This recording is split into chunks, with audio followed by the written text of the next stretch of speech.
আমার ভাইয়েরা, আল্লাহ রাব্বুল আলামিন পবিত্র কোরআনুল কারীমের মধ্যে ইরশাদ করেন, ওয়া আকিমুস সালাতা ওয়া আতুজ যাকাত। জোরে বলি আল্লাহু আকবার। আল্লাহ রাব্বুল আলামিন ডাক দেয়া বলে, হে ইমানদারেরা, তোমরা নামাজ কায়েম করো এবং যাকাত প্রদান করো। তাহলে নামাজটা সমাজের মধ্যে কায়েম করার দরকার আছে না নাই? আমার ভাইয়েরা, নামাজটা কখন কায়েম হবে? যখন আপনি নিজে নামাজ পড়বেন, অপরকে নামাজের দাওয়াত দিয়ে আপনি মসজিদমুখী করবেন, তখন সমাজের মধ্যে নামাজ কায়েম হয়ে যাবে। ঠিক কিনা বলেন? নবীজি সারা জীবন নামাজ কায়েমের জন্য অক্লান্ত পরিশ্রম করেছে। নবীজি কালেমার দাওয়াত দিতে গিয়ে, নামাজের দাওয়াত দিতে গিয়ে কতই না মার খেয়েছে। আমার নবী যখন এই কালেমার দাওয়াত নিয়ে গেলেন তায়েফের ময়দানে, কাফেররা নবীজিকে পাথর মেরে রক্তাক্ত করল। নবীজি যখন গেলেন উহুদের ময়দানে, নবীজির দান মুবারক শহীদ করে দিল। আমার ভাইয়েরা, ইভেন নবীজি সাল্লাল্লাহু আলাইহি ওয়াসাল্লাম মৃত্যুর আগ মুহূর্তে যেই কথাগুলো বলেছিলেন, তার মধ্যে থেকে একটা কথা নবীজি বারবার বলছিলেন, আসসালাত আসসালাত, নামাজ নামাজ, আমার উম্মতেরা নামাজ ছেড়ে দিও না। আজকে আমরা সেই নবীর উম্মত, নামাজ পড়ি না, কিন্তু বলে হুজুর নামাজ না পড়লে কি হবে, আমার ঈমান ঠিক আছে। আছে না নাই? অথচ নবীজি বললেন, লা সালাতা লা ঈমান, যার নামাজ নাই তার ঈমান নাই। বাইনাল আবদি ওয়া বাইনাল কুফরি তারকুস সালাত, বান্দা এবং কাফেরের মধ্যে পার্থক্য হচ্ছে নামাজ। মান তারাকা সালাতান মুতাআম্মিদান ফাকাদ কাফারা, যে ব্যক্তি ইচ্ছা করে এক ওয়াক্ত নামাজ ছেড়ে দিল, নামাজ পড়া লাগবে না এটা বৈধ মনে করলো, ফাকাদ কাফারা। আমার ভাইয়েরা, হাদিস থেকে বলছি, নবীজি বলেছেন ওই ব্যক্তি আর মুসলমান থাকলো না, সরাসরি ওই ব্যক্তি কাফের হয়ে গেল। বলেন নাউজুবিল্লাহ। তাহলে নামাজটা পড়ার দরকার আছে না নাই? সমাজের মধ্যে নামাজটা কায়েম করার চেষ্টা করার দরকার আছে না? আল্লাহ তাআলা আপনাকে আমাকে সব চাইতে বড় যেই নিয়ামত দিয়েছে, আল্লাহ রাব্বুল আলামিন আপনাকে আমাকে মুসলমান হিসেবে মুসলমানের ঘরে জন্মগ্রহণ করার তৌফিক দিয়েছে। ঠিক কিনা? আল্লাহ তাআলা আরো নিয়ামত দিয়েছে। আল্লাহ রাব্বুল আলামিন আপনাকে আমাকে আখিরি জামানার পয়গম্বর নবী মুহাম্মদুর রাসূলুল্লাহ সাল্লাল্লাহু আলাইহি ওয়াসাল্লামের উম্মত হিসেবে কবুল করেছেন। আপনি ডানে তাকাবেন আল্লাহর নিয়ামত, বামে তাকাবেন আল্লাহর নিয়ামত, সামনে তাকাবেন আল্লাহর নিয়ামত, পেছনে তাকাবেন আল্লাহর নিয়ামত, চতুর্দিকে আল্লাহর নিয়ামত দিয়ে ভরপুর। আমার ভাইয়েরা, যদি আমরা এই নিয়ামতগুলোর শুকরিয়া আদায় করি, আল্লাহ রাব্বুল আলামিন আপনার আমার নিয়ামতগুলোকে আরো বাড়িয়ে দিবে। সুবহানাল্লাহ। আজকে আমরা মাহফিল শোনার জন্য এসেছি, এখানে কিছু শুনবো, সেই অনুযায়ী আমরা আমল করব এবং এই কথাগুলো শুনে আমরা বাড়িতে নিয়ে যাব, সেই অনুযায়ী আমল করব। ঠিক কিনা? এবং আমরা এসেছি কিছু সওয়াব অর্জন করার জন্য, কিছু নেকি অর্জন করার জন্য। অনেক মানুষ আছে দেখবেন এই কথা বলে যে এত নেকি দিয়ে কি হবে, বলে কি বলে না? কিন্তু কাল কিয়ামতের ময়দানে নেকি যদি কম হয় তাহলে কি জান্নাতে যাওয়া যাবে? নেকি যার কম হবে, নেকির পাল্লা যার কি হবে, হালকা হবে, তার ঠিকানা কোথায়? জাহান্নামে। আর নেকির পাল্লা যার ভারী হবে, আল্লাহ রাব্বুল আলামিন ওই বান্দাকে আল্লাহর শ্রেষ্ঠ নিয়ামত জান্নাত দিয়ে ধন্য করবে। কিয়ামতের কঠিন ময়দানে একটি নেকির কারণে বান্দার জাহান্নামের দরজাটা হবে খোলা, জান্নাতের দরজায় লেগে যাবে তালা, জীবনের জন্য বেঁধে যাবে বড় জ্বালা। সেদিন উপকার আসবে না কোনো মালা। বান্দা কাঁদতে কাঁদতে চলে যাবে তার বাবার কাছে, কে বলবে ও বাবা একটি নেকি কে আমাকে দিবা? বাবা বলবে তুমি কি এখান থেকে যাবা? বান্দা কাঁদতে কাঁদতে চলে যাবে তার ভাইয়ের কাছে, কে বলবে ও ভাই একটি নেকি তোমার কাছে চাই? ভাই বলবে আমার কাছে কোনো নেকি নাই। এইবার বান্দা কাঁদতে কাঁদতে চলে যাবে তার জনম দুঃখিনী মায়ের কাছে, যাওয়ার পরে বলবে ও মা আমি তোমার সেই সন্তান যাকে তুমি 10 মাস 10 দিন গর্ভে ধারণ করেছ, তোমার পেটে কত লাথি দিয়েছি, তোমার কোলে কত প্রস্রাব করে দিয়েছি, পায়খানা করে দিয়েছি। আজকে কিয়ামতের ময়দানে আছে মাত্র বাকি একটি মাত্র নেকি, মা তুমি আমার দিও না ফাঁকি। মা সেদিন বলবে, এগো তুমি তোমায় আমি চিনি না, দুনিয়াতে কোনো সন্তান আমার ছিল না। নবীজি বলেন, উম্মতি কালিমাতানে হাবিবাতানে ইলার রহমান, দুইটা বাক্য আল্লাহ তাআলার কাছে অত্যন্ত প্রিয়। খফিফাতানে আলাল লিসান, জবানে উচ্চারণ করতে অতি সহজ। সাকিলাতানে ফিল মিজান, এই দুইটা বাক্য যখন মিজানের পাল্লায় উঠা দেওয়া হবে, আমার ভাইয়েরা, মিজানের পাল্লাটা পাহাড়ের চাইতেও বেশি ভারী হয়ে যাবে। সুবহানাল্লাহ। এই দুইটা বাক্য হচ্ছে সুবহানাল্লাহি ওয়া বিহামদিহি সুবহানাল্লাহিল আযীম। আল্লাহ তাআলা ফেরেশতাদেরকে ডাক দিয়ে বলবে, ফেরেশতা, এই বান্দার আমলের খাতা একটু উল্টায় দেখো, কোথাও একটা সুবহানাল্লাহ অথবা একটা আলহামদুলিল্লাহ পাওয়া যায় কিনা। ফেরেশতারা আমলের খাতা উল্টাইতে উল্টাইতে হঠাৎ করে যখন দেখবে একটা সুবহানাল্লাহ অথবা একটা আলহামদুলিল্লাহ পাওয়া গিয়েছে, ওইটা এনে মিজানের পাল্লায় উঠে দেওয়ার সঙ্গে সঙ্গে ঘুচিয়ে যাবে বান্দার মনের লা ইলাহা ইল্লাল্লাহু মুহাম্মাদুর রাসূলুল্লাহ সাল্লাল্লাহু আলাইহি ওয়াসাল্লাম।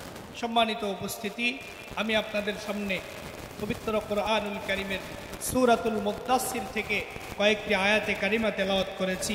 আল্লাহ রাব্বুল আলামিন যদি তৌফিক দান করে, তেলাওয়াতকৃত আয়াতগুলোকে সামনে রেখে অল্প কিছু সময় আপনাদেরকে একটু কষ্ট দিতে চাই। আমরা সকলেই আলোচনাগুলো অত্যন্ত জরুরি আলোচনা, আমরা সকলেই মনোযোগ দিয়ে আমলের নিয়তে শ্রবণ করার চেষ্টা করব ইনশাআল্লাহ। আরো জোরে বলেন ইনশাআল্লাহ। আলোচনা শুনলে হবে না, আলোচনা শুনতে হবে প্লাস কথা বলেন। নবীজি বলেছেন, মান আলিমা বিমা আমিলা, যে ব্যক্তি একটা এলেম অর্জন করলো ওই অনুযায়ী যদি আমল করে, অররাসাহুল্লাহু মা লাম ইয়ালাম, আল্লাহ তাআলা তাকে আরো অনেক অজানা এলেম দান করবে। সুবহানাল্লাহ। তাহলে আমরা আলোচনা শুনবো প্লাস আমল করব। আমল যদি না করি, কিয়ামত আগ পর্যন্ত, মৃত্যুর আগ পর্যন্ত আলোচনা শুনলেও কোনো লাভ হবে না। মাহফিল শোনার জন্য যাচ্ছে দাদা এবং নাতি। মাহফিলে যাওয়ার পরে হুজুর ওয়াজ করছে যে হাঁটুর উপরে কাপড় উঠাইলে ফরজ তরক হয়। কি হয়? কিন্তু দেখবেন আমাদের সমাজে অনেক মানুষ আছে, মাল কাচ্চা মেরে কি করে, কাজ করে, জমির আল কাটে, আলুর বাড়িতে আলু শুকাচ্ছে, আছে না নাই? কিন্তু হাঁটুর উপরে কাপড় উঠাইলে ফরজ কি হয়ে যায়? তরক হয়ে যায়। পুরুষের সতর হচ্ছে নাভি থেকে নিয়ে হাঁটুর নিচ পর্যন্ত, সতর ঢাকা ফরজ। যারা বলেন সতর ঢাকা কি? বক্তা ওয়াজ করছে যে হাঁটুর উপরে কাপড় উঠাইলে কি হয়? ফরজ তরক হয়। হাঁটুর উপরে কাপড় কিন্তু উঠানো যাবে না। যাদের এই অভ্যাস আছে, মেহেরবানি করে ছেড়ে দিব বলি ইনশাআল্লাহ। তো এবার বক্তা ওয়াজ করছে, দাদা আর নাতি ওয়াজ শুনে যাচ্ছে, যাইতে যাইতে মাঝখানে বিশাল বড় একটা নদী। এখন নদী পার হতে হবে, কি একটা বিপদ। এখন দাদা আস্তে আস্তে কাপড় উঠাইতে উঠাইতে একবারে হাঁটুর উপর পর্যন্ত উঠাইয়া ফেলছে। নাতি বলতেছে, দাদা এখনই হুজুর টাটকা ওয়াজ করলো যে হাঁটুর উপরে কাপড় উঠানো চলবে না, আর তুমি এখন ওয়াজ শুনে আসে এখনই তার উল্টাটা করতেছ, তাহলে এটা হলো? তখন দাদা বলতেছে, আরে তোর বয়স আর কয় বছর? আমি তোর চাইতে আরো 30-40 বছর আগে থেকে ওয়াজ শুনি, একটা ওয়াজও নদীর ওই পার নিয়ে যাই না, সব এই পার রেখে তারপরে বাড়ি যাই। আপনারা কি এরকম মন মানসিকতা নিয়ে ওয়াজ শোনার জন্য এসেছেন? এইরকম মন মানসিকতা নিয়ে যদি ওয়াজ শুনতে আসেন, তাহলে ওই ওয়াজ দিয়ে কোনো ফায়দা হবে না। ওই ওয়াজ যদি আপনি কিয়ামত পর্যন্ত শোনেন, তারপরেও কোনো লাভ হবে না। এজন্য আমরা আলোচনা শুনবো আমলের নিয়তে, বলি ইনশাআল্লাহ। আমার ভাইয়েরা, তাহলে যে কথা বলতেছিলাম, কিয়ামতের ময়দানে এমন একটা সিচুয়েশন আপনার আমার সামনে উপস্থিত হবে, নেকির পাল্লা যার ভারী হবে সে ব্যক্তি যাবে জান্নাতে, আর নেকির পাল্লা যার হালকা হবে সে ব্যক্তি কোথায় যাবে? একটা কথা মনে রাখতে হবে যে আল্লাহর দয়া ছাড়া কোনো মানুষ জান্নাতে যেতে, আপনি অনেক ইবাদত করেছেন, কিন্তু আল্লাহ যদি দয়া না করে, বলেন তো দেখি জান্নাতে যাওয়া কি পসিবল না ইম্পসিবল? জান্নাতে আপনি কিন্তু যেতে পারবেন না। আমার ভাইয়েরা, তাহলে আল্লাহর দয়ার দরকার বলেন তো আছে না নাই? আল্লাহ তখনই আপনাকে দয়া করবে যখন আপনি আল্লাহর গোলামি করবেন, আল্লাহর হুকুম মানবেন, রসুলের তরিকা অনুযায়ী চলবেন, ঠিক কিনা? বনি ইসরায়েলের একজন ব্যক্তি ছিল, 1 নয় 2 নয় 500 বছর ইবাদত করেছে। কত বছর? একমাত্র রেজায়ে মাওলা আল্লাহর সন্তুষ্টির জন্য ইবাদত করেছে। বলেন সুবহানাল্লাহ। আমরা কিন্তু অনেক সময় ইবাদত করি, অনেক সময় নামাজ পড়ি লোক দেখানোর জন্য, যে আমি একটা মুরব্বী মানুষ, এলাকার একটা হাজী সাহেব মানুষ, কেউ মাইন্ড করবেন না প্লিজ। অনেকে এরকম আছে, হয়তো আপনাদের মাটি হাসে এরকম মানুষ নাই, আলহামদুলিল্লাহ বলেন। কিন্তু অনেক জায়গাতে আছে যে চিন্তা করে আমি হজ করে আসছি, বাইতুল্লাহ জিয়ারত করে আসছি, আমি যদি নামাজ না পড়ি, আমি একজন মুরব্বী মানুষ, বয়স তো কম হলো না, নামাজ যদি না পড়ি এলাকার লোকজন কি বলবে? বলেন তো দেখি, এই নিয়তে যদি নামাজ পড়ি কোনো ফায়দা হবে? কোনো লাভ হবে? আমার ভাইয়েরা, গভীর মনোযোগ দিয়ে শুনতে হবে। যে কথা বুঝাইতেছিলাম, আল্লাহর দয়া ছাড়া কিন্তু কোনো মানুষ জান্নাতে যেতে পারবে না। কিন্তু আল্লাহ তখনই আপনার উপর দয়া করবে যখন আপনি আল্লাহর গোলামি করবেন, রসুলের তরিকা অনুযায়ী চলবেন। আল্লাহ রাব্বুল আলামিন বলেন, ওমা খালাকুতুল জিন্না ওয়াল ইনসা ইল্লা লিয়াবুদুন।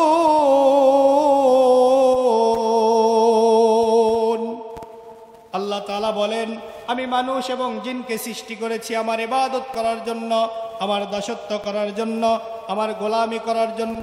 আমার ভাইয়েরা, কিন্তু দুঃখজনক হলেও সত্য, এই পৃথিবীতে আসার পরে ধন সম্পদের লোভ, টাকা পয়সার লোভ, ছেলে মেয়ের মহাব্বতে পড়ে অনেক সময় আমরা ওই আল্লাহর কথা ভুলে যাই, ঠিক কিনা? আমার ভাইয়েরা, আমরা যদি দ্বীনের পথে চলতে চাই, কয়েকটা বিষয় আমাদেরকে স্মরণ রাখতে হবে।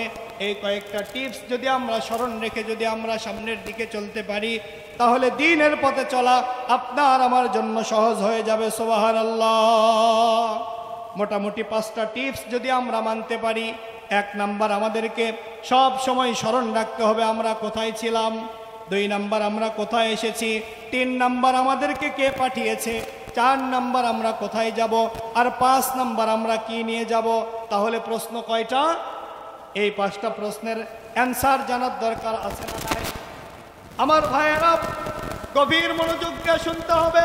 আমরা কিন্তু এই পৃথিবীতে এখন আছি, কিন্তু একদিন ছিলাম না, আবার একদিন থাকবো না।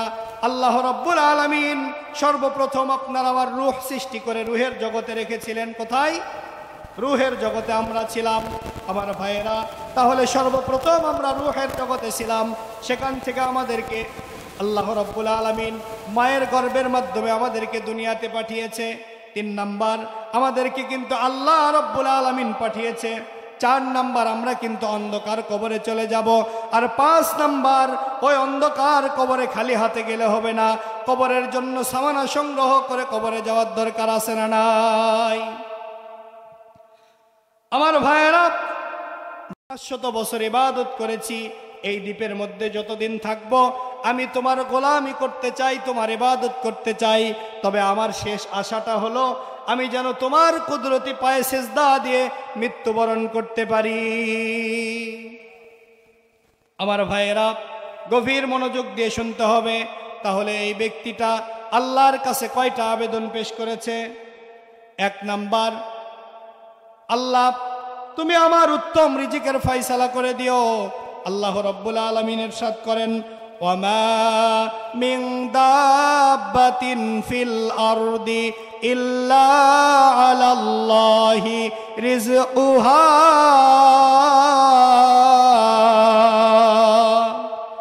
আল্লাহ তাআলা বলেন, আমি জমিনের মধ্যে এমন কোনো প্রাণী সৃষ্টি করি নাই, এমন কোনো জীব সৃষ্টি করি নাই যার রিজিকের ব্যবস্থা আমি আল্লাহ করি নাই। সুবহানাল্লাহ। এবার আল্লাহ রাব্বুল আলামিন ওই বান্দার 2টা দোয়া কবুল করে নিলেন। আল্লাহ রাব্বুল আলামিন ওই দ্বীপের মধ্যে টাইম টু টাইম তার কাছে উত্তম রিজিক আল্লাহ রাব্বুল আলামিন পৌঁছায় দেয়। সুবহানাল্লাহ। ওই ব্যক্তিটা দীর্ঘদিন ধরে দ্বীপের মধ্যে ইবাদত করে। ইবাদত করতে করতে হঠাৎ একদিন ওই ব্যক্তিটা নামাজে দাঁড়িয়েছে। এমন সময় মালাকুল মাউত আজরাইল এসে ওই ব্যক্তিটার জানটা কবজ করেছে। সেজদারত অবস্থায় মালাকুল মাউত আজরাইল ওই ব্যক্তির জানটা কবজ করেছে। ব্যক্তিটার দুইটা আশা কবুল হয়ে গেল, পূরণ হয়ে গেল। এই ব্যক্তিকে আল্লাহ রাব্বুল আলামিন কাল কিয়ামতের ময়দানে যখন ডাকবে, ডাকার পরে বলবে, বান্দা তুমি কি তোমার ইবাদতের বিনিময়ে জান্নাতে যেতে চাও নাকি আমার দয়ার বিনিময়ে জান্নাত চাও? আমার ভাইয়েরা, আগে আমি বলেছি আল্লাহর দয়া ছাড়া কোনো ব্যক্তি জান্নাতে যেতে পারবে না। এইবার বান্দা বলবে, আল্লাহ আমি 1 নয় 2 নয় 500 বছর ইবাদত বন্দেগী করলাম, আমি তোমার দয়া চাই না, আমি আমার ইবাদতের বিনিময়ে জান্নাতে যেতে চাই।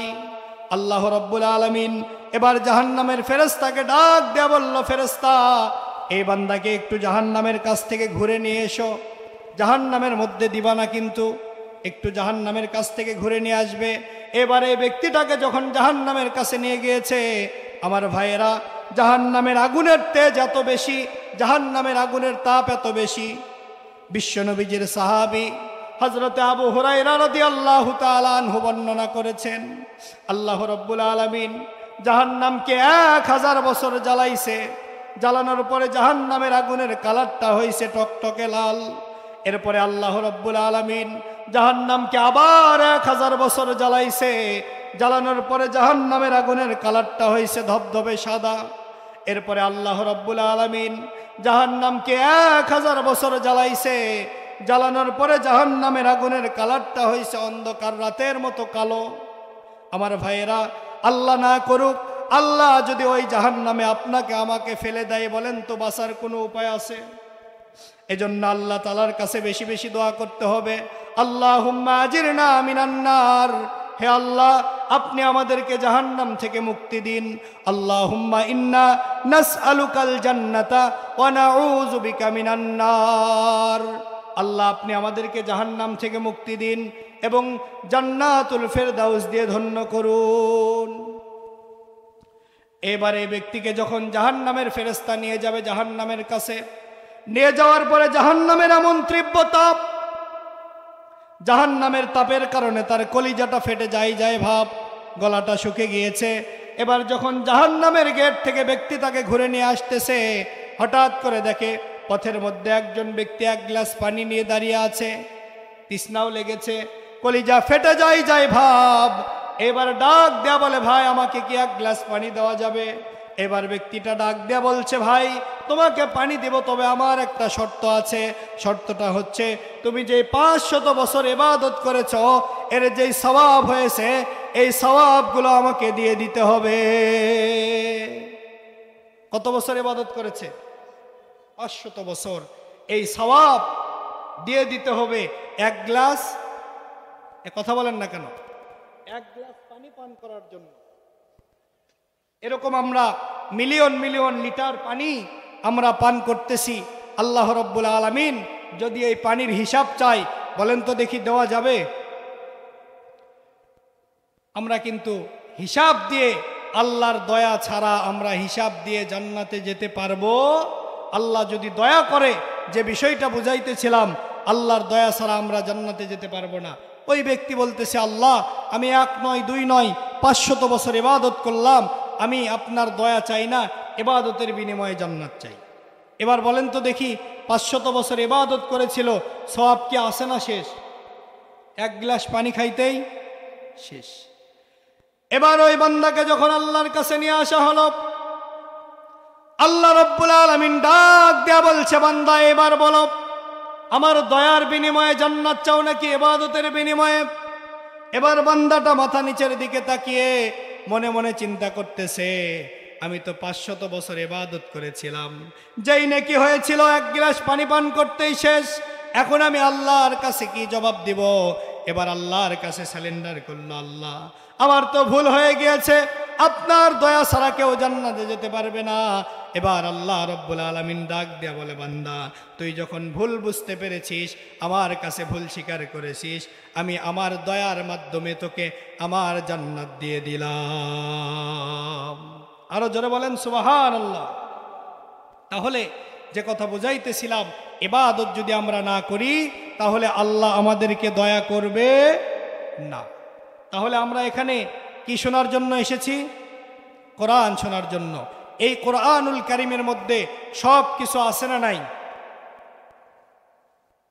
এই কোরআনের মধ্যে সব কিছু আছে, শুধু তিনটি জিনিস নেই। কয়টি জিনিস? আমরা মুসলমান, আমাদের ধর্মের নাম ইসলাম। আমাদেরকে আল্লাহ রাব্বুল আলামিন গাইডলাইন হিসেবে একটা কিতাব দিয়েছে। বলেন তো দেখি কিতাবের নাম কি? Islam is the complete good of life. Islam একটি পূর্ণাঙ্গ জীবন ব্যবস্থা। সুবহানাল্লাহ বলেন। আমার ভাইয়েরা, যে কথা বলতেছিলাম, এই কোরআনুল কারীমের মধ্যে সব কিছু আছে, শুধু তিনটি জিনিস নেই। এক নাম্বার, কোরআনের মধ্যে কোনো সন্দেহ নেই। কোরআনের মধ্যে কোনো সন্দেহ আছে? আল্লাহ রাব্বুল আলামিন বলেন, যালিকাল কিতাবু লা রাইবা ফীহি হুদাল লিল মুত্তাকিন। জোরে বলি আল্লাহু আকবার।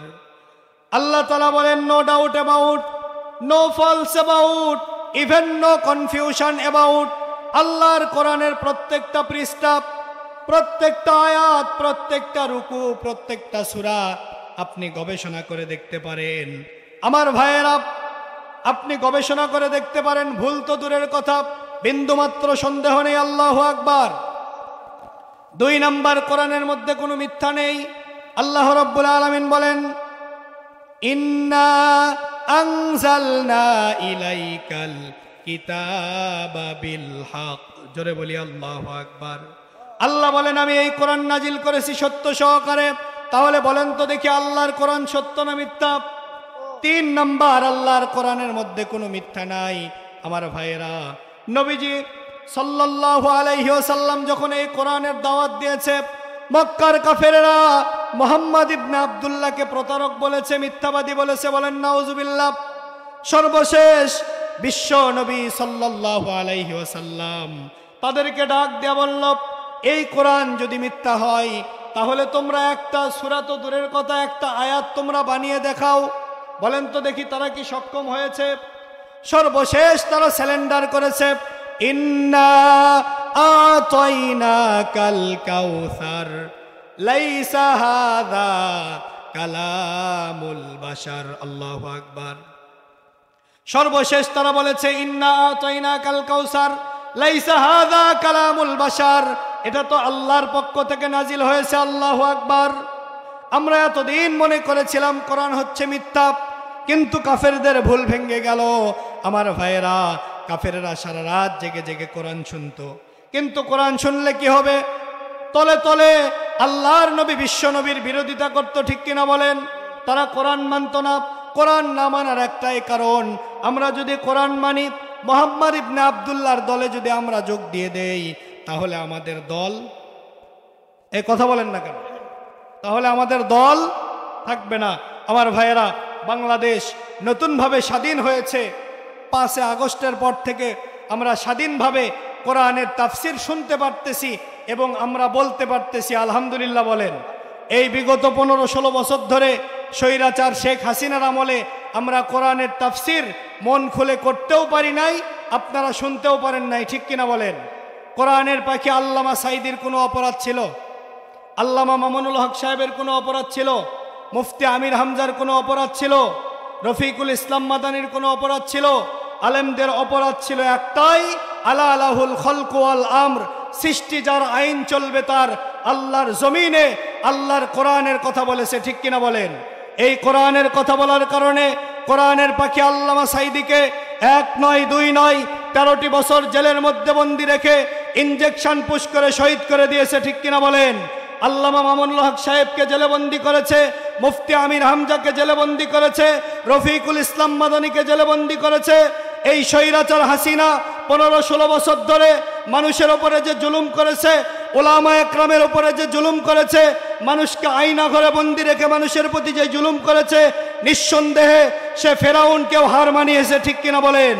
আমরা অন্তর্বর্তীকালীন সরকার ডক্টর ইউনূসকে বলতে চাই, অনতিবিলম্বে এই স্বৈরাচার হাসিনাকে গ্রেপ্তার করে আন্তর্জাতিক ট্রাইব্যুনালের মামলা গঠন করে বিচারের কাঠগড়ায় দাঁড়িয়ে সর্বোচ্চ শাস্তি ফাঁসির মঞ্চে ঝুলাইতে হবে। রাজি আছেন কারা কারা? দুহাত তুলে আল্লাহকে দেখান তারা তারা।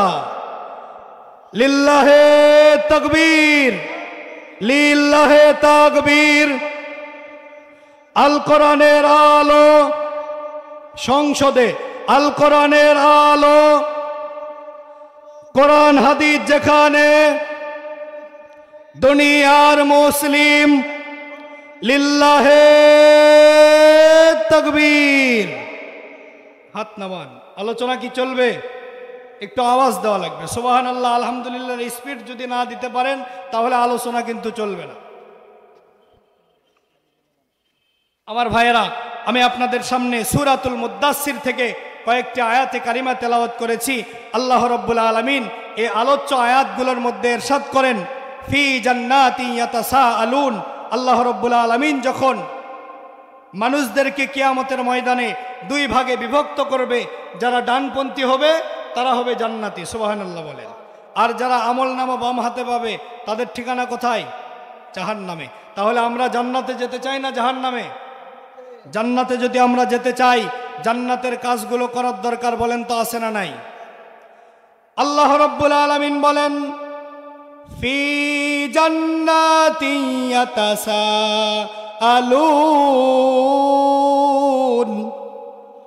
আল্লাহ তাআলা বলেন, জান্নাতীরা যখন জান্নাতের মধ্যে যাবে, জান্নাতে যাওয়ার পরে তারা আনন্দে আত্মহারা হয়ে পড়বে। হঠাৎ করে তারা যখন নিচের দিকে তাকাবে, নিচের দিকে তাকানোর পরে দেখবে আমরা একই সাথে দুপচাচিয়াতে চায়ের স্টলে চা খেয়েছি, মাটি হাঁস আমরা একই সাথে আমরা আড্ডা দিয়েছি, বিকেলবেলা গল্প গুজব করেছি, বিভিন্ন জায়গায় আমরা আড্ডা দিয়েছি, গল্প গুজব করেছি। কিন্তু আজকে আমার ভাই, আজকে আমার বন্ধু কেন জাহান্নামে? তাদেরকে যখন প্রশ্ন করবে, আল্লাহ তাআলা আজকে তোমাদেরকে কোন অপরাধের কারণে জাহান্নামে দিয়েছে? আমরা তো একই গ্রামের মানুষ ছিলাম, আমরা তো দুপচাচিয়া থানার মানুষ ছিলাম, মাটি হাসে আমরা একই সাথে বসবাস করেছি। আমার ভাইয়েরা, তাহলে একই সাথে দুইজন ব্যক্তি চলাফেরা করলো, একজন জান্নাতে যেতে পারে আরেকজন জাহান্নামে যেতে পারে, এরকম হতে পারে কি পারে না? আমার ভাইয়েরা, এইবার জান্নাতীরা যখন জান্নাতের মধ্যে চলে যাবে, জান্নাতের নাজ ও নিয়ামতগুলো ভোগ করবে, জান্নাতের মধ্যে আনন্দে আত্মহারা হয়ে পড়বে। হঠাৎ করে যখন নজরটা নিচের দিকে যাবে, যাওয়ার পরে দেখবে জাহান্নামীরা জাহান্নামের মধ্যে বড় কষ্টে আছে। বলেন তো দেখি, জাহান্নাম সুখের জায়গা না কষ্টের জায়গা? আসতে বলবেন না, সুখের না কষ্টের? এবার যখন দেখবে জাহান্নামীরা জাহান্নামের মধ্যে বড় কষ্টে আছে, তাদেরকে প্রশ্ন করবে, মা সালাকাকুম ফি সাকর। আজকে আল্লাহ তাআলা তোমাদেরকে কোন অপরাধের কারণে এই সাকর নামক জাহান্নামে দিয়েছে? অপরাধগুলো জানার দরকার আছে না নাই? আমার ভাইয়েরা, আল্লাহ তাআলা এই সূরাতুল মুদ্দাসসিরের মধ্যে মোটামুটি 4টা অপরাধের কথা উল্লেখ করেছে। জোরে বলেন কয়টা? এবার জাহান্নামীরা বলবে, আমাদের 1 নাম্বার অপরাধ ছিল ক্বালু লাম নাকু মিনাল মুসাল্লিন। তারা বলবে, বন্ধু অথবা ভাই, আমরা একই সাথে মাটি হাসে চলাফেরা করেছি, দুপচাচিয়াতে একই সাথে আড্ডা দিয়েছি, কিন্তু একসাথে চলাফেরা করলে হবে কি? আমাদের 1 নাম্বার অপরাধ ছিল দুনিয়াতে আমরা নামাজি ছিলাম না। আমার ভাইয়েরা, এরপরে আল্লাহ রাব্বুল আলামিন পরের আয়াতের মধ্যে জানিয়ে দিলেন, ওয়ালাম নাকু নুতঈমুল মিসকিন। জোরে বলি আল্লাহু আকবার। তারা বলবে, আমাদের 2 নাম্বার অপরাধ, আমরা মিসকিনদেরকে খানা খাওয়াইতাম না, এতিমদের খোঁজ খবর নিতাম না। আমার ভাইয়েরা, তাহলে সমাজের মধ্যে যারা এতিম আছে তাদের খোঁজ খবর নেওয়ার দরকার আছে না নাই? তাদেরকে খাবার দেওয়ার, মাঝে মধ্যে 2, 4, 50 টাকা 100 টাকা দিয়ে সাহায্য করার দরকার আছে না নাই? তারা বলবে, আমাদের 2 নাম্বার অপরাধ, আমরা মিসকিনদেরকে খাবার দিতাম না। আমাদের 3 নাম্বার অপরাধ, ওয়াকুন্না নাখুদু মাআল খাইদিন। যারা মানুষের গীবত সমালোচনা করত, আমরাও তাদের দলবদ্ধ হয়ে মানুষের সাথে গীবতের তাল দিতাম। 4 নাম্বার অপরাধ, ওয়াকুন্না নুকাযযিবু বিয়াউমিদ্দিন। আমরা হাসরের মাঠকে অস্বীকার করতাম।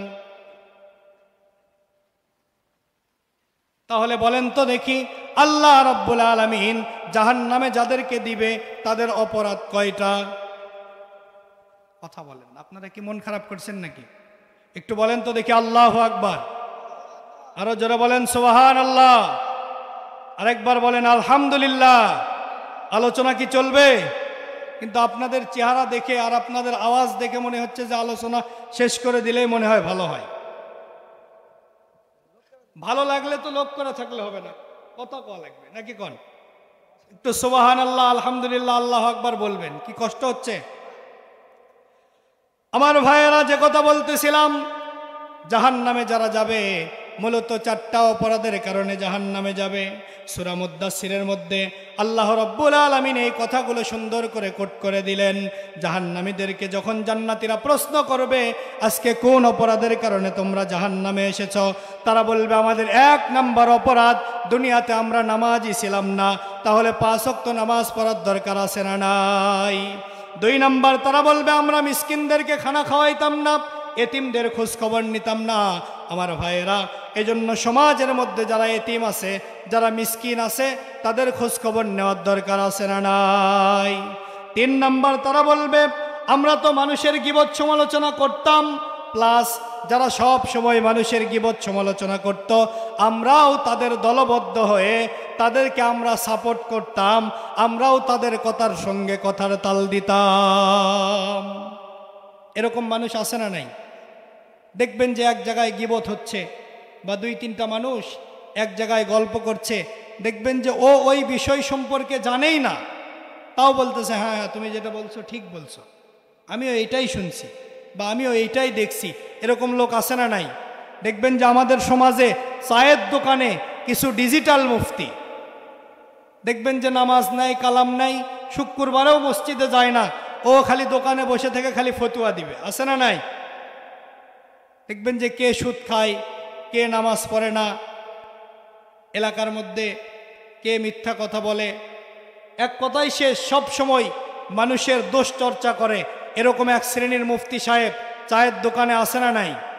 দেখবেন যখন চায়ের দোকানে কেটলিতে পানি গরম দেয়, ওই সময় চায়ের দোকানে গিয়ে বসবে, সর্বোচ্চ 1 কাপ চা, একটা ডার্বি সিগারেট অথবা একটা পান খাবে, আখেরি মোনাজাত না করে দোকান থেকে উঠবে না।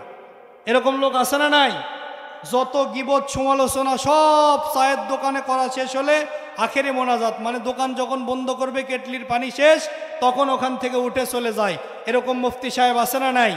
আমি ওই মুফতি সাহেবদেরকে বলতে চাই, আপনি মানুষের গীবত করছেন, তার মানে আপনার পায়ে আপনি নিজেই কুড়াল মারছেন, ঠিক কিনা বলেন?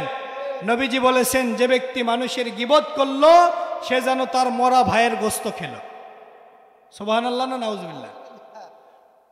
আপনি যে গীবত করছেন, এই যে ব্লুটুথ আছে, এরপরে শেয়ারিট আছে, এখন তো আধুনিক যুগ, এই শেয়ারিটের মাধ্যমে একটা ফোন থেকে আরেকটা ফোনে ভিডিও ট্রান্সফার করা হয়।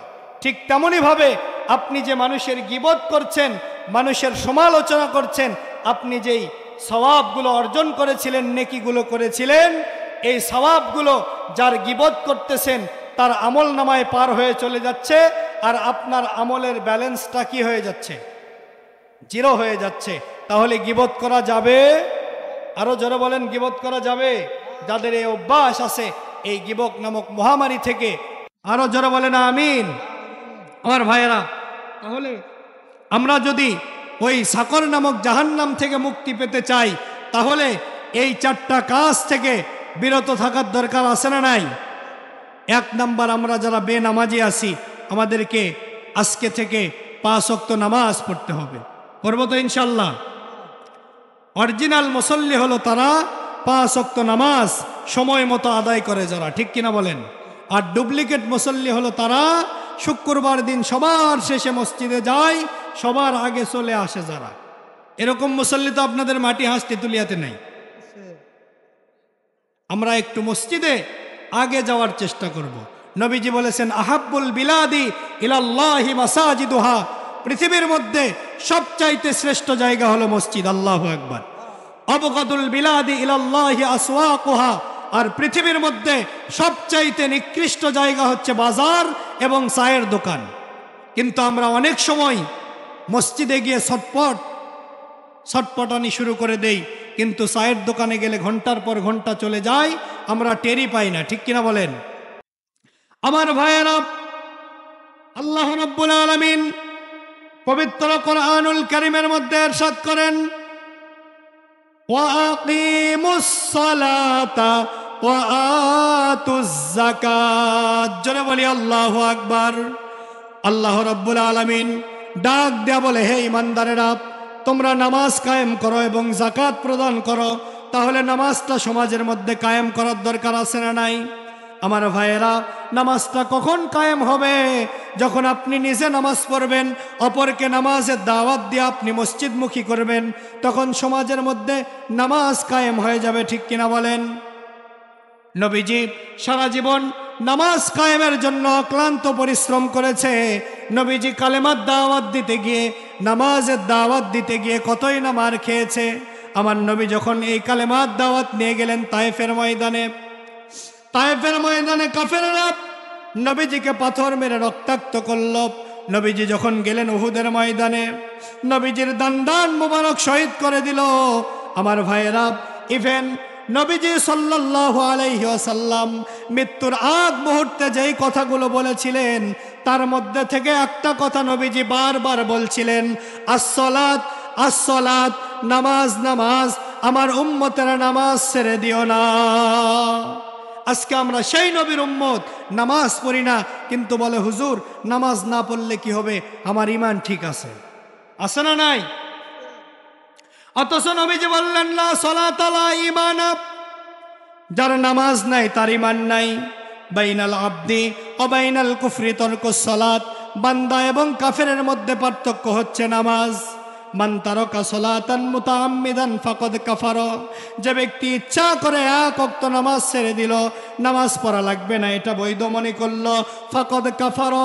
আমার ভাইয়েরা, হাদিস থেকে বলছি, নবীজি বলেছেন ওই ব্যক্তি আর মুসলমান থাকলো না, সরাসরি ওই ব্যক্তি কাফের হয়ে গেল। বলেন নাউজুবিল্লাহ। তাহলে নামাজটা পড়ার দরকার আছে না নাই?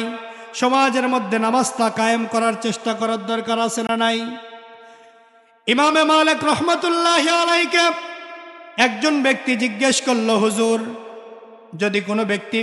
যদি কোনো বেনামাজি ব্যক্তি মারা যায় তাহলে কি তার জানাজা করা যাবে? এটা জানার দরকার আছে না নাই? আজকে আমাদের সমাজে বেনামাজির জানাজা হয় না? কম না বেশি? আমার ভাইয়েরা, এবার ইমামে মালিক রহমাতুল্লাহি আলাইহিকে একজন ব্যক্তি এসে বলল, হুজুর, আমাদের এলাকায় যদি কোনো বেনামাজি মারা যায় তাহলে তার জানাজার হুকুম কি? ইমাম মালিক রহমাতুল্লাহি আলাইহি ডাক দিয়া বলল, তোমাদের এলাকায় কি কোনো শ্রীগাল মারা যায়, কোনো কুকুর মারা যায়? বলল, হ্যাঁ মারা যায়। বলল, মারা যাওয়ার পরে তোমরা কি করো? বলতেছে, আমরা ওইটাকে টেনে হেসড়ে মাঠের মধ্যে নিয়ে যাই, নিয়ে যাওয়ার পরে আমরা গর্ত খনন করার পরে আমরা চাপা মাটি দেই। কি মাটি? ইমামে মালিক রহমতুল্লাহি আলাইহি এবার বলল, তোমাদের এলাকায় যদি কোনো ব্যক্তি মারা যায়, ওই ব্যক্তিটাকেও, যদি ওই ব্যক্তিটা বেনামাজি হয়, ঠিক তেমনইভাবে ওই ব্যক্তিটাকেও মাঠের মধ্যে নিয়ে গিয়ে মাটি খনন করে যদি ওই ব্যক্তিকে চাপা মাটি দেওয়া হয়, আমার ভাইয়েরা, একটা জেলার মধ্যে অথবা একটা থানার মধ্যে অথবা একটা ইউনিয়নের মধ্যে একজন বেনামাজিকে যদি এইভাবে শ্রীগাল আর কুকুরের মতো টেনে মাঠের মধ্যে নিয়ে যাওয়ার পরে মাটি খনন করে যদি চাপা মাটি দেওয়া হয়, আমার মতো হুজুরদের হুজুর ওয়াজ করা লাগবে না, সমস্ত বেনামাজিগুলো ঠিক হয়ে যাবে। ঠিক কিনা? আরো জোরে বলেন, ঠিক কিনা? তাহলে নামাজটা সমাজের মধ্যে কায়েম করার দরকার আছে না নাই? আমার ভাইয়েরা, যে কথা বলতেছিলাম, নবীজির ইন্তেকালের আগে নবীজি 13 থেকে 14 দিন অসুস্থ। জোরে বলেন, কতদিন? 13 থেকে 14 দিন অসুস্থ।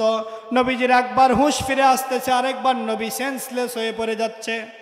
আম্মা জান আয়েশা রাদিয়াল্লাহু তাআলা আনহাকে ডাক দেয়া বলছে, আয়েশা রে, যখন নামাজের আজান দিবে তখন তুমি আমাকে ডাক দিও। নবীজি ইন্তেকালের আগে বারবার বলতেছিল, আসসালাত আসসালাত, নামাজ নামাজ, মালাকাত আইমানুকুম, আমার উম্মতেরা তোমরা নামাজ ছেড়ে দিও না। আমার ভাইয়েরা, এবার ইন্তেকালের আগ মুহূর্তে নবীজি একবার হুঁশ আর একবার বেহুশ। এমন সময় নামাজের আজান দিয়েছে। হযরতে আবু বকর সিদ্দিক রাদিয়াল্লাহু তাআলা আনহুকে নামাজের ইমামতির দায়িত্ব দেওয়া হয়েছে। আবু বকর সিদ্দিক রাদিয়াল্লাহু তাআলা আনহু নামাজের মুসল্লায় দাঁড়িয়েছে। নবীজির হুঁশ ফিরে এসেছে। নবীজি ডাক দেয়া বলছে, আয়েশা রে, আমাকে একটু হুজরাখানা থেকে উঁচু করে ধরো, আমি সাহাবীদের নামাজের দৃশ্যটা দেখতে চাই। আল্লাহু আকবার। এইবার যখন নবীজিকে উঁচু করে ধরা হলো, নবীজি সাহাবীদের নামাজের দৃশ্যটা দেখছে। আমার ভাইয়েরা, নবীজির চোখ দিয়ে দর দর করে মুক্তার দানার মতো পানিগুলো বেয়ে বেয়ে পড়ছে। আম্মা জান আয়েশা ডাক দিয়া বলে, ইয়া রাসূলুল্লাহ, ইয়া হাবিবাল্লাহ, নবী গো, আপনি কান্না করছেন কেন? আল্লাহর নবী ডাক দিয়া বলে, আয়েশা রে, এটা আমার দুঃখের কান্না নয়, এটা আমার সুখের কান্না।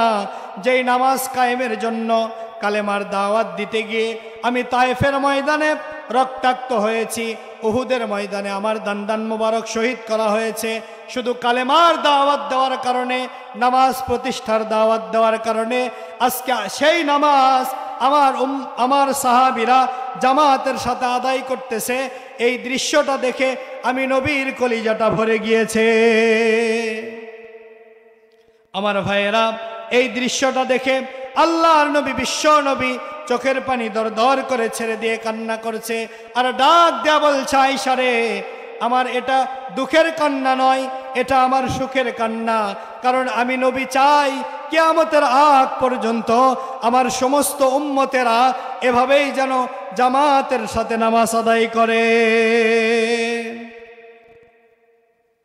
আমার ভাইয়েরা, এজন্য আজান হওয়ার সাথে সাথে মসজিদে যাওয়ার দরকার আছে না নাই? আরো জোরে বলেন, আছে না নাই?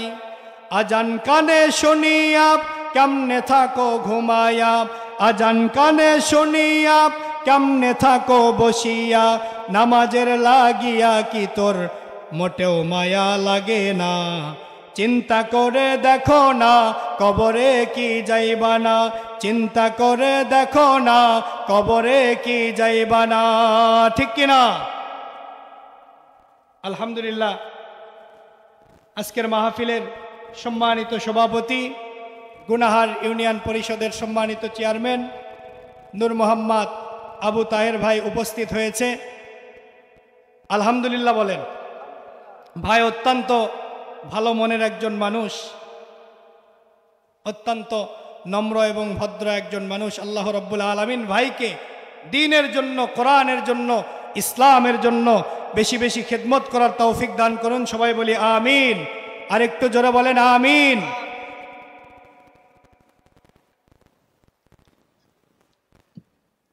আমার ভাইয়েরা, তাহলে যে কথা বলতেছিলাম, বিশ্বনবীজির একজন সাহাবী হযরতে আবু মালিক আশআরী রাদিয়াল্লাহু তাআলা আনহু, নাম শুনেছেন?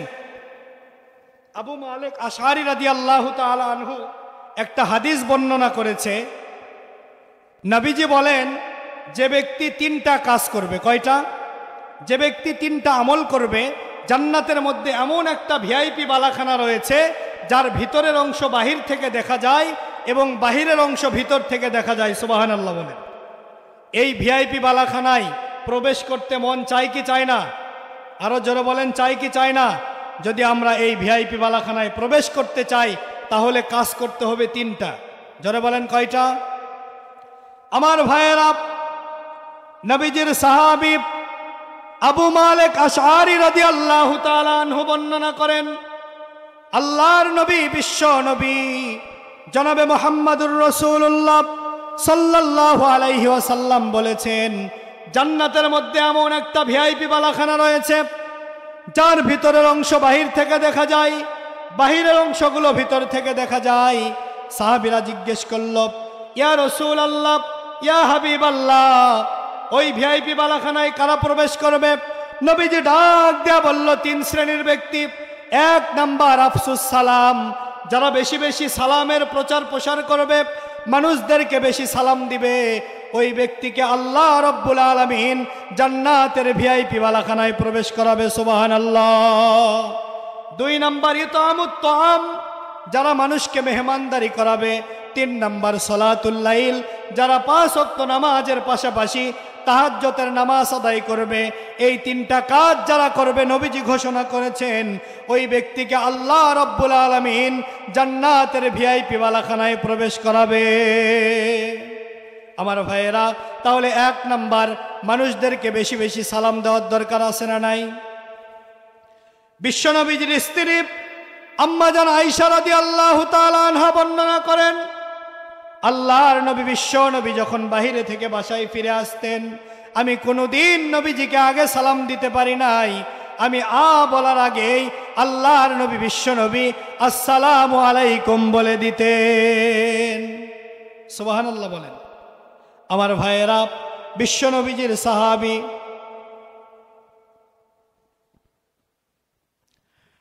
আমার ভাইয়েরা বিশ্বনবীজির সাহাবী আব্দুল্লাহ ইবনে ওমর রাদিয়াল্লাহু তাআলা আনহু এবং হযরতে আবু হুরায়রা রাদিয়াল্লাহু তাআলা আনহু, তিনারা দুইজন বর্ণনা করেছেন, আমরা যখন বাজারের মধ্যে যাইতাম, বাজারে যাওয়ার পরে আমরা সালামের ব্যবসা করতাম। জোরে বলেন, কিসের ব্যবসা?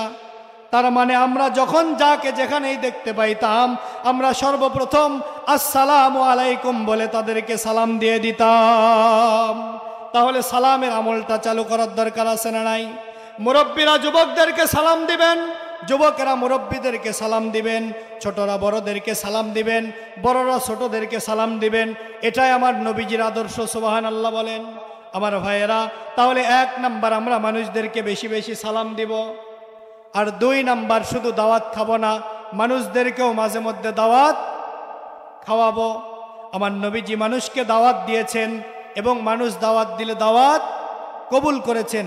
এজন্য আমি মাঝে মধ্যে বলি যে মেহমান দেখলে মন খারাপ করে যারা, ডিজিটাল হারকিপটা তারা, ঠিক কিনা বলেন? আর মেহমানকে সাথে নিয়ে খানা খায় যারা, নবী ইব্রাহিম খলিলুল্লাহর উত্তরসূরি, তারা আল্লাহু আকবার বলেন। কারণ ইব্রাহিম আলাইহিস সালাম কখনোই মেহমান ছাড়া খানা খাইতেন না। এজন্য মানুষকে মেহমানদারি করার দরকার আছে না নাই? 3 নাম্বার, 5 ওয়াক্ত নামাজ আমরা সময় মতো আদায় করব, পাশাপাশি আমরা তাহাজ্জুদের সালাতটাও আদায় করার চেষ্টা করব ইনশাআল্লাহ। আমার ভাইয়েরা, যে কথা বলতেছিলাম, তাহলে নামাজটা সমাজের মধ্যে কায়েম করার দরকার আছে না নাই? একজন নাস্তিক মুসলমানদেরকে এই নামাজ থেকে দূরে সরে রাখার জন্য, কোরআন থেকে, দিন থেকে সরে রাখার জন্য মুসলমানদেরকে প্রশ্ন করল 5টি। জোরে বলেন, কয়টি? আল্লাহ সম্পর্কে 5টি প্রশ্ন তারা করল। 1 নাম্বার প্রশ্ন করল, বলো তো দেখি তোমাদের আল্লাহ এই মুহূর্তে কোন কাজটি করল। 2 নাম্বার প্রশ্ন করল, তোমাদের আল্লাহ এই মুহূর্তে কোন দিকে তাকিয়ে আছে। 3 নাম্বার প্রশ্ন করল, তোমাদের আল্লাহর আগে কে ছিল, আল্লাহর পরে কে থাকবে। আমার ভাইয়েরা, 4 নাম্বার প্রশ্ন করল, তোমাদের নবী যে মেরাজে গিয়েছিল, আসমানের কোন দরজা ভেদ করে মেরাজে গিয়েছিল। আর 5 নাম্বার প্রশ্ন করল, তোমাদের আল্লাহ আছে এটা তোমরা বোঝো কিভাবে। এই 5টা প্রশ্নের অ্যান্সার কোরআনেও নাই, হাদিসেও নাই। নাস্তিকেরা বলছে, তোমরা যদি এই মুসলমানেরা 5টা প্রশ্নের অ্যান্সার দিতে পারো, তাহলে আমরা সকলেই কালেমা পড়ে ইসলাম ধর্ম গ্রহণ করে মুসলমান হয়ে যাব। তাহলে এই 5টা প্রশ্নের অ্যান্সার জানার দরকার আছে না নাই? আরো জোরে বলেন, আছে না নাই? আমার ভাইয়েরা, এবার যখন নাস্তিকরা এই 5টা প্রশ্ন মুসলমানদের কাছে ছুড়ে দিল, কেউ উত্তর দিতে পারে না। ওই জামানার ছোট্ট একটি বালক, 16 বছরের বালক, আমাদের মাযহাবের ইমাম নু'মান ইবনে সাবেত, ইমামে আজম আবু হানিফা রহমতুল্লাহি আলাই, ছোট্ট মানুষ, 16 বছরের বালক নু'মান ইবনে সাবেত ডাক দেয়া বলছে, নাস্তিকরা রে, যেহেতু এই প্রশ্নগুলোর অ্যান্সার কোরআনেও নাই, হাদিসেও নাই, আমি ইমামে আজম আবু হানিফা তোমাদের এই 5টা প্রশ্নের অ্যান্সার দিতে চাই। জোরে বলেন, কয়টা প্রশ্ন? 1 নাম্বার প্রশ্ন তারা করেছে, তোমাদের আল্লাহ এই মুহূর্তে কোন কাজটি করলো। আমার ভাইয়েরা, নু'মান ইবনে সাবেত ছোট্ট মানুষ, দেখেন আল্লাহ তাআলা তিনাকে কেমন মেধা দিয়েছে, তিনি কত বড় বিচক্ষণ জ্ঞানী একজন মানুষ ছিলেন। এমনিতেই কিন্তু তিনি ইমাম হতে পারেন নাই, ঠিক কিনা বলেন? আমাদের হানাফি মাযহাবের ইমাম নু'মান ইবনে সাবেত এবার নাস্তিকদেরকে ডাক দেয়া বলছে, নাস্তিকেরা তোমরা প্রশ্ন করো। এবার নাস্তিকেরা 1 নাম্বার প্রশ্ন করছে, নু'মান ইবনে সাবেত তুমি বলো তো দেখি তোমাদের আল্লাহ এই মুহূর্তে কোন কাজটি করলো। এবার নু'মান ইবনে সাবেত ছোট্ট মানুষ ডাক দেয়া বলছে, তুমি আগে চেয়ার থেকে নামো, কারণ তুমি স্টুডেন্ট হিসাবে আমাকে প্রশ্ন করবে, আর আমি চেয়ারে বসে টিচার হয়ে প্রশ্নের অ্যান্সার দিয়ে দিব। আল্লাহু আকবার বলেন। এইবার 1 নম্বর প্রশ্ন করল, নোমান ইবনে সাবেতকে বলছে, বলো তো দেখি তোমাদের আল্লাহ এই মুহূর্তে কোন কাজটি করলো? নোমান ইবনে সাবেত ডাক দেয়া বলছে, আরে বেকুব নাস্তিকের দল, তোমরা এই জিনিসটা কি বোঝো না? আমার মতো ছোট্ট বালককে এই সম্মানের চেয়ারে আল্লাহ রব্বুল আলামিন বসায়া দিল, আর তোমার মতো নাস্তিককে আল্লাহ অপমান করে সম্মানের চেয়ার থেকে উঠায়া দিল। আল্লাহু আকবার বলেন। 2 নম্বর প্রশ্ন করেছে, তোমাদের আল্লাহ এই মুহূর্তে কোন দিক হয়ে তাকিয়ে আছে? পাকিস্তানের দিকে নাকি ইন্ডিয়ার দিকে নাকি বাংলাদেশের দিকে নাকি আমেরিকার দিকে? আমার ভাইয়েরা, এবার নোমান বিন সাবেত ছোট্ট বালক ডাক দেয়া বলছে, তোমরা একটা মোমবাতি নিয়ে এসো। কি নিয়ে এসো? মোমবাতি নিয়ে আসার পরে মোমবাতিটা জ্বালাও। জ্বালানোর পরে এবার নাস্তিকদেরকে প্রশ্ন করছে, নাস্তিকেরা বলো তো দেখি এই মোমবাতির আলো এখন কোন দিকে তাকিয়ে আছে? এবার নাস্তিকেরা বলছে, মোমবাতির আলোটা চতুর্দিকে ছড়িয়ে আছে। আমার ভাইয়েরা, নোমান বিন সাবেত ছোট্ট বালক এবার ডাক দেয়া বলছে, মোমবাতির আলো যেরকম চতুর্দিকে ছড়িয়ে আছে, আমার আল্লাহ রব্বুল আলামিন 24 ঘন্টা চতুর্দিকে তাকিয়ে আছে।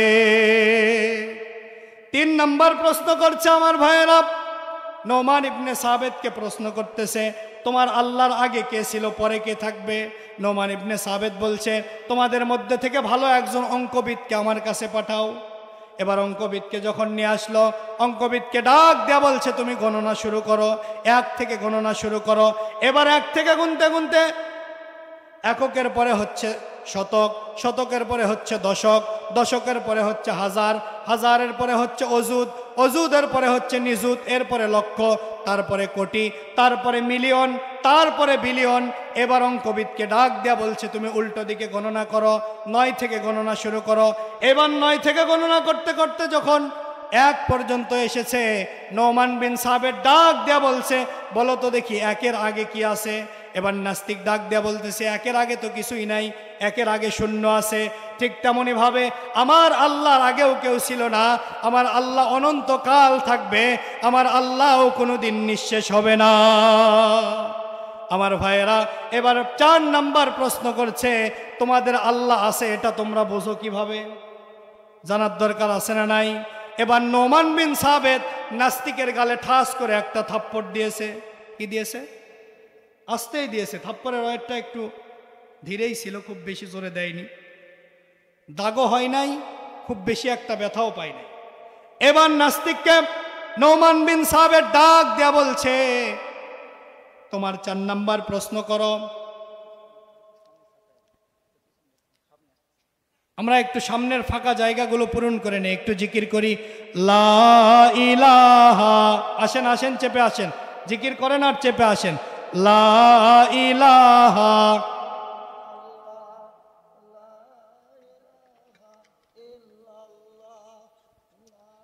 লা ইলাহা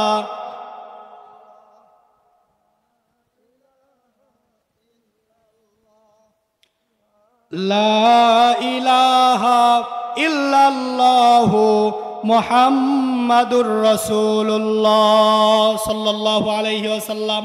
আমার ভাইয়েরা, এবার নোমান ইবনে সাবেত 4 নম্বর প্রশ্নের উত্তর দিচ্ছে। আর প্রশ্ন, তোমাদের আল্লাহ আছে এটা তোমরা বোঝো কিভাবে? সঙ্গে সঙ্গে নাস্তিকের গালে ঠাস করে একটা থাপ্পড় দিয়েছে। দেওয়ার পরে নাস্তিক বলতেছে, ও নোমান বিন সাবেত, তুমি আমার গালে কেন থাপ্পড় দিলে? নোমান বিন সাবেত কেমন বিচক্ষণ একজন মানুষ ছিলেন, ডাক দেয়া বলছে, আমি তোমার গালে থাপ্পড় দিয়েছি, এর কোনো প্রমাণ আছে? তোমার গালে তো কোনো দাগ ওঠে নাই। নাস্তিক এবার বেকুব সেজে গিয়েছে। এবার নোমান বিন সাবেত ডাক দেয়া বলছে, তোমার গালে আমি থাপ্পড় দিয়েছি, তোমার গালে কোনো দাগ ওঠে নাই। তুমি যেরকম অনুভব করতে পেরেছ যে তুমি আমাকে থাপ্পড় মেরেছ, ঠিক তেমনইভাবে আমরাও অনুভব করে বুঝতে পারি আমাদের সৃষ্টিকর্তা, আমাদের মালিক আল্লাহ রব্বুল আলামিন আছে। এবার 5 নম্বর প্রশ্ন করল, তোমাদের নবী যে মেরাজে গিয়েছিল, আসমানের কোন দরজা ভেদ করে মেরাজে গিয়েছিল? এবার নোমান বিন সাবেত ছোট্ট মানুষ ডাক দেয়া বলছে, তোমরা একটা ডিম নিয়ে এসো, ডিম। এবার ডিম নিয়ে আসার পরে বলছে, তোমরা বলো তো দেখি এই ডিমের মধ্যে আল্লাহ রাব্বুল আলামিন যে বাচ্চা ঢুকায়া দেয়, বাচ্চা ঢুকানোর জন্য কি কোনো দরজা লাগে? কথা বলেন না কেন? দরজার কোনো চিহ্ন আছে? নোমান বিন সাবের ডাক দিয়ে বলছেন, ডিমের ভিতরে আল্লাহ রাব্বুল আলামিন তিনার কুদরত দ্বারা যেরকম বাচ্চা ঢুকায়া দেয়, কোনো দরজার প্রয়োজন হয় না। আমার আল্লাহর নিজ কুদরত দ্বারা সেকেন্ডের মাধ্যমে আমার নবীকে আল্লাহ রাব্বুল আলামিন আল্লাহর কুদরতি ইশারায় 7 আসমানের দরজা ভেদ করে মেরাজে নিয়ে গিয়েছিলেন। বলেন আল্লাহু আকবার।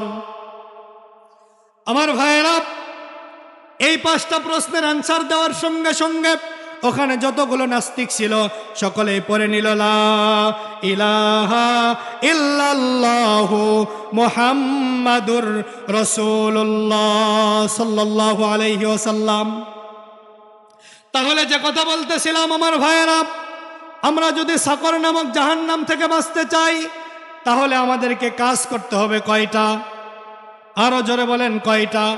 সাকর নামক জাহান্নামে যারা যাবে তাদেরকে যখন জিজ্ঞেস করা হবে আজকে কোন অপরাধের কারণে তোমরা এই জাহান্নামে এসেছ, তারা বলবে আমরা 4টা অপরাধের কারণে জাহান্নামে এসেছি। আমার ভাইয়েরা, তারা বলবে আমাদের 1 নাম্বার অপরাধ ছিল আমরা দুনিয়াতে মুসল্লি ছিলাম না। তাহলে মুসল্লি হওয়ার দরকার আছে না নাই? তারা বলবে আমাদের 2 নাম্বার অপরাধ ওয়ালাম না কোনো তাইমুল মিসকিন, যারা সমাজের মধ্যে মিসকিন ছিল তাদেরকে আমরা খাবার দিতাম না। তাহলে মিসকিনদেরকে খাবার দেওয়ার দরকার আছে না নাই?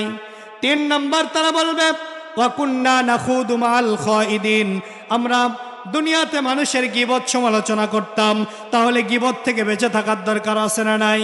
4 নাম্বার তারা বলবে ওয়া কুন্না নুকাযযিবু বিয়াউমিদ্দিন, আমরা হাসরের মাঠকে অস্বীকার করতাম। তাহলে হাসরের মাঠকে অস্বীকার করার কোনো উপায়? হাসরের মাঠকে কিন্তু অস্বীকার করা যাবে না। আমার ভাইয়েরা, এই 4টা অপরাধ থেকে যদি আমরা বেঁচে থাকতে পারি, আল্লাহ রাব্বুল আলামিন আপনাকে আমাকে জাহান্নাম থেকে মুক্তি দিয়ে আল্লাহর জান্নাতে পৌঁছায়া দিবে। সুবহানাল্লাহ।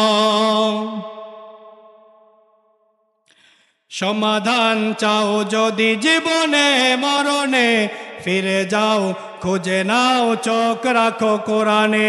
ঠিক কিনা? সমাধান চাও যদি জীবনে মরণে, ফিরে যাও খুঁজে নাও চোখ রাখো কোরআনে। If you win the solution this dunya and akhira, go back to the follow holy Quran. Allahu Akbar।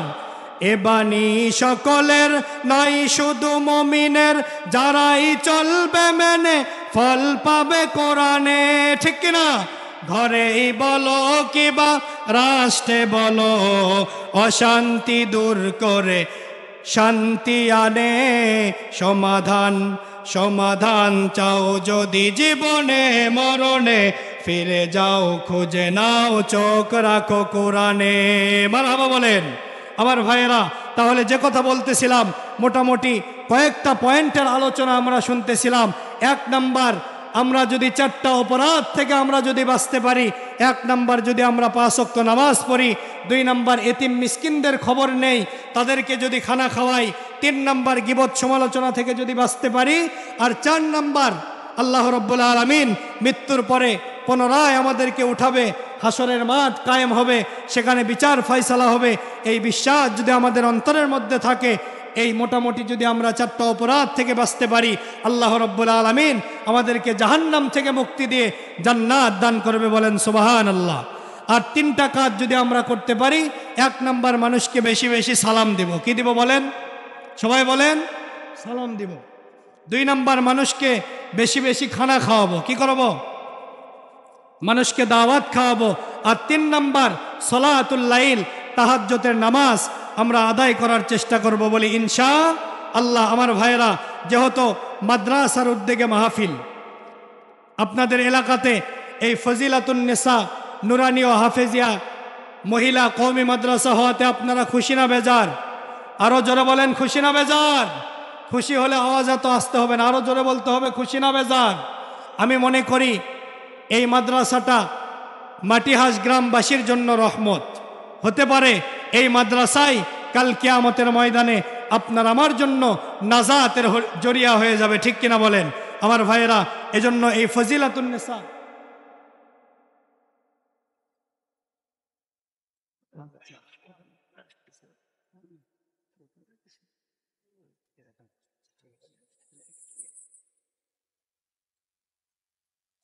ভাইয়েরা, যে কথা বলতেছিলাম, তাহলে মা বোনদের জন্য আর 2-4 মিনিট আলোচনা করে ইনশাল্লাহ আমার আলোচনা সমাপ্ত করে দিব। এর মধ্যে ইনশাল্লাহ প্রধান মেহমান চলে আসবে। নবীজি বলেছেন, যদি কোনো মা বোন 4টা কাজ করতে পারে, আল্লাহ রাব্বুল আলামিন ওই মায়ের জন্য এবং বোনের জন্য জান্নাতের 8টা দরজা খুলে দিবে। বলেন সুবহানাল্লাহ। আমার ভাইয়েরা, তাম পৃথিবীর মহিলাদের জন্য 4 জন মহিলা মডেল স্বরূপ। 1 নাম্বার নবীজির মেয়ে ফাতেমা, 2 নাম্বার নবীজির স্ত্রী খাদিজা, 3 নাম্বার ঈসা আলাইহিস সালামের মা মারিয়াম, 4 নাম্বার ফেরাউনের বিবি আসিয়া। আমার ভাইয়েরা, নবীজি বলেছেন, যদি কোনো মা বোন 4টা আমল করতে পারে, 1 নাম্বার 5 ওয়াক্ত নামাজ আদায় করে, 2 নাম্বার রমজানের রোজা রাখে, 3 নাম্বার স্বামীর খেদমত করে, 4 নাম্বার ফরজ পর্দা করে, এই 4টা কাজ যেই মা বোন করবে, আল্লাহ রাব্বুল আলামিন তাদের জন্য জান্নাতের 8টা দরজা খুলে দিবে। আমার মা বোনেরা যেই দরজা দিয়ে ইচ্ছা আল্লাহর জান্নাতে প্রবেশ করবে। আমার ভাইয়েরা, তাহলে মহিলাদের জন্য 4 জন মহিলা মডেল। 1 জন মহিলাদের আলোচনা, 1 জন মহিলার আলোচনা আপনাদের সামনে করতে চাই। নবীজির স্ত্রী আম্মাজান খাদিজাতুল কুবরা রাদিয়াল্লাহু তাআলা আনহার, বিশ্ব নবীজির সাথে যখন খাদিজার বিবাহ হয়ে গেল, কাফেররা ডাক দেয়া বলছে, খাদিজা, তুমি তো মুহাম্মদ ইবনে আব্দুল্লাহকে বিবাহ করে ঠকে গিয়েছো। আমার ভাইয়েরা, এইবার খাদিজা কাফেরদেরকে ডাক দেয়া বলতেছে, কাফেররা, আমি তোমাদেরকে 3টা প্রশ্ন করব। এই 3টা প্রশ্নের অ্যান্সার যদি তোমরা দিতে পারো, তাহলে বুঝে নিব আমি খাদিজা ঠকে গিয়েছি। আর যদি 3টা প্রশ্নের অ্যান্সার না দিতে পারো, তাহলে বুঝতে হবে তোমরাই ঠকে গিয়েছো। আল্লাহু আকবার বলেন। এইবার খাদিজা কাফেরদেরকে 1 নাম্বার প্রশ্ন করছে, কাফেরেরা, তোমরা বলো তো দেখি, মুহাম্মদ ইবনে আব্দুল্লাহ ভালো মানুষ নাকি খারাপ মানুষ? এইবার খাদিজা ডাক দেয়া বলছে, বলো তো দেখি, মুহাম্মদ ইবনে আব্দুল্লাহ খারাপ মানুষ নাকি ভালো মানুষ? কাফেরেরা ডাক দেয়া বলছে, খাদিজা, এই মক্কার মধ্যে মুহাম্মদ ইবনে আব্দুল্লাহর চাইতে আর একটাও ভালো মানুষ নাই। 2 নাম্বার প্রশ্ন করছে, বলো তো দেখি, মুহাম্মদ ইবনে আব্দুল্লাহর বংশটা খারাপ না ভালো? কাফেরেরা ডাক দেয়া বলছে, খাদিজা, এই মক্কার মধ্যে যত বংশ আছে, সব চাইতে দামি বংশের নাম হলো কুরাইশ বংশ। সুবহানাল্লাহ বলেন। এইবার কাফেরেরা বলছে, মুহাম্মদ ইবনে আব্দুল্লাহর বংশটা সবচাইতে দামি বংশ। 3 নাম্বার প্রশ্ন করছে, খাদিজা, বলো তো দেখি, মুহাম্মদ ইবনে আব্দুল্লাহ ধনী মানুষ নাকি গরিব মানুষ? কাফেরেরা ডাক দেয়া বলছে, খাদিজা, এই প্রশ্নটাই আপনাকে করেছিলাম। মুহাম্মদ ইবনে আব্দুল্লাহ তো একজন গরিব মানুষ, আপনি তাকে কেন বিবাহ করেছেন? এইবার খাদিজা ডাক দেয়া বলছে, কাফেরেরা, তোমরা সাক্ষী থাকো, আমি খাদিজার 40টা ইন্ডাস্ট্রি আছে, 40,000 কর্মচারী আছে, আমার স্থাবর অস্থাবর সব কিছু মুহাম্মদ ইবনে আব্দুল্লাহকে দান করে দিলাম। আল্লাহু আকবার বলেন। আমার ভাইয়েরা, এবার কিন্তু মুহাম্মদ ইবনে আব্দুল্লাহ ধনী মানুষ হয়ে গেল, ঠিক কিনা বলেন? তাহলে বলেন তো দেখি, মুহাম্মদ ইবনে আব্দুল্লাহ খাদিজার সঙ্গে যে বিবাহ হয়েছে, বলেন তো দেখি, খাদিজা কি ঠকেছে না জিতেছে? এজন্য আমার মায়েদেরকে বলবো, এই 4 জন মহিলাকে যদি আপনি অনুসরণ করতে পারেন, মা, আমার বোনেরা, মায়েরা, যদি এই 4 জন মহিলাকে অনুসরণ করতে পারেন, তাহলে আপনাদের জান্নাতে যাওয়া সহজ হয়ে যাবে। আর এই 4টা আমল আপনারা বেশি বেশি করবেন। 1 নাম্বার নামাজ পড়বেন, 2 নাম্বার রমজান মাসের রোজা রাখবেন, 3 নাম্বার স্বামীর খেদমত করবেন,